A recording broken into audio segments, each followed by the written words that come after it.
بسم اللہ والسلام علی رسول اللہ۔ ایک سوال ہمارے دارالفتاء میں واٹس ایپ میں یہ آ رہا ہے کہ امیر المومنین حضرت سیدنا ابوبکر صدیق رضی اللہ تعالیٰ عنہ کی شان نبی کریم علیہ السلام سے مروی ہے، تو اس والے سے یعنی کتنی روایات آئی ہیں؟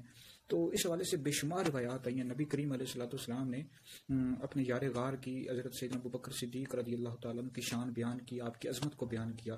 اس حوالے سے بخاری، مسلم اور یعنی دیگر حدیث کی کتابوں میں موجود ہے۔ چنانچہ مشکات شریف کی ایک حدیث مبارکہ کا مفہوم ہے، ابن عمر سے روایت ہے، نبی کریم علیہ السلام نے ارشاد فرمایا، مفہوم ہے کہ جس بندے نے بھی مجھ پر احسان کیا میں نے اس کے احسانات کا بدلہ اس کو دے دیا ہے، سوائے ابو بکر کے کہ اس نے جو مجھ پر احسان کیے ہیں اللہ رب العزت اس کے احسانوں کا بدلہ کل بروز قیامت اس کو عطا فرمائے گا۔ تو ارشاد فرمایا کہ ابو بکر کے مال کے علاوہ مجھے کسی کے مال نے اتنا نفع نہیں دیا جتنا ابو بکر صدیق رضی اللہ تعالیٰ کے مال نے دیا ہے۔ تو بہرحال بے شمار شانیں حضور علیہ الصلوۃ والسلام نے حضرت سیدنا ابو بکر صدیق رضی اللہ تعالیٰ کی بیان فرمائی۔